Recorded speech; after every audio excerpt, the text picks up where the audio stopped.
这个大白菜不能吃，因为它可能会致癌。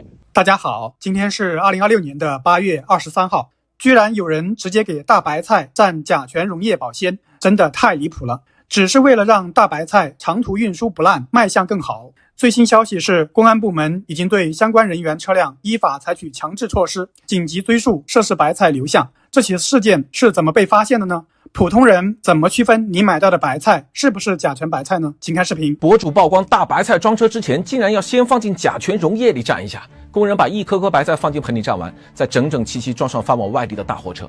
事情曝光之后，官方的通报也来了。河北张家口康宝县证实情况属实，公安部门已经对相关人员、车辆依法采取强制措施。那涉事白菜的流向正在紧急追溯。为什么有人要给白菜蘸甲醛？这些白菜到底流向了哪里？我们买菜的时候要注意什么？怎么区分甲醛白菜？那这条视频和每个人息息相关，一定要看到最后。澎湃新闻的报道，事情发生在河北张家口的康宝县。8月22号，博主渔猎奇哥发布调查视频称，在当地多个白菜收购点，他随机拍摄发现，几辆正在装车的大货车几乎都有同样的操作：白菜装车前先沾液体，标注着甲醛的容器就堂而皇之地放在现场。视频里，一位货车司机表示，这车白菜将运往江苏宿迁；另一位现场人员则直言，可以保鲜2到3天。视频最后，博主表示已经在合肥某市场的大白菜中检测出了甲醛，确认是从河北运来的大白菜。那他们为什么要这么干呢？说到底就2个字：保鲜。白菜从地里收上来以后，要经过装车、长途运输、批发销售，中间可能要走几百甚至上千公里，时间一长，白菜就容易发热、萎烟，甚至是腐烂。而甲醛恰恰有防腐作用，所以个别不法商贩就动了歪脑筋，不是想办法改善运输和储存条件，而是直接给白菜沾上甲醛溶液，试图用这种违法手段延长保鲜时间。这也是为什么这件事让人这么愤怒。甲醛大家都不陌生啊，装修新房，很多人最怕的就是甲醛超标。它可以用于工业生产，也可以用于标本防腐，但是在食品中以任何方式添加都是绝对违法的。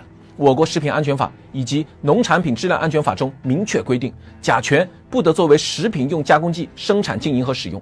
那事情曝光之后，当地市场监管、农业农村、公安等部门迅速介入调查。很快，当地官方发布情况通报，情况属实，属于收购商为了蔬菜运输保鲜实施的违法行为。目前涉事人员、车辆已经被依法采取强制措施，案件正在进一步侦办。同时，针对涉事白菜流向开展紧急追溯，并对全县蔬菜收购、运输、销售环节展开全面排查。目前大家最关心的还有一个问题，这批白菜到底去了哪里？那根据视频拍摄内容，其中一辆货车司机称，这批白菜准备运往江苏宿迁。但需要说明的是，这只是拍摄到的其中一辆车，最终涉及到哪些地区，流向哪些市场，还要以官方追溯结果为准。也正因为如此，当地已经启动了流向追查，这也是公众最期待尽快公布的调查结果。那么普通消费者到底该怎么办？很多人第一反应就是以后白菜还能买吗？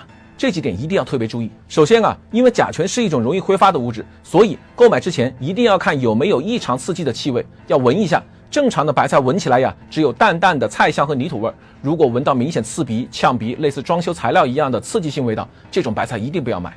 那其次，如果还是心里不踏实，也别着急把外层的叶子扒掉，用清水多冲洗，浸泡几遍，时间允许的话再充分煮熟一些。但说到底，食品安全不能靠消费者自己练成火眼金睛真正该守住这道关的是生产、收购、运输、销售的每一道环节。这次当地已经依法控制了涉案人员，并启动了涉事白菜流向的追溯。我们也希望后续的调查结果能够尽快公布，哪些地方涉及，哪些批次流向哪里，都应该给公众一个明明白白的交代。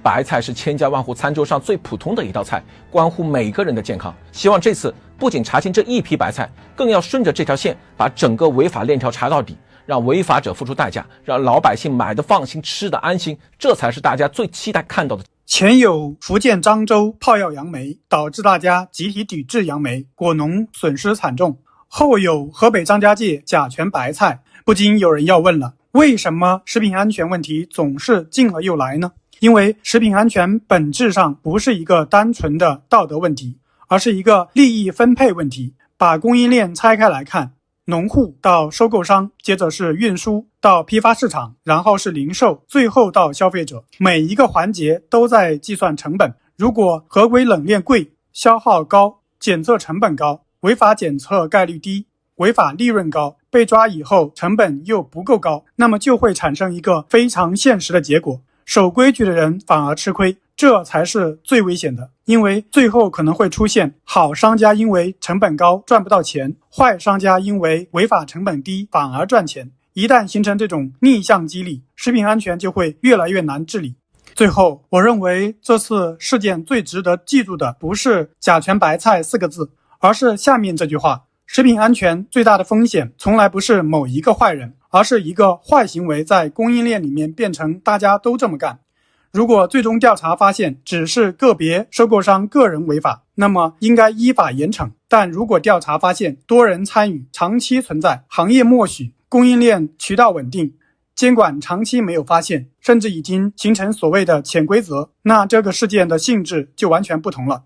它就不再是一个黑心商贩的故事，而是一个典型的食品供应链治理问题。所以我认为公众真正应该等待的不是抓了几个人，而是这4个答案：一、违法行为持续了多久？2、到底有多少白菜被处理？3、已经流向了哪些地区和市场？4、为什么如此明显的违法行为之前没有被监管发现？这4个问题比谁占了甲醛重要得多。而食品安全真正的底线也不是出了事以后抓几个坏人，而应该是让守规矩的人不吃亏，让违法的人付出远高于违法收益的代价，让消费者能够知道自己吃的东西从哪里来，这才是甲醛白菜事件最值得深挖的社会意义。大家怎么看？欢迎在评论区说说你的看法。最后还是希望大家多多点赞、评论、订阅，谢谢大家。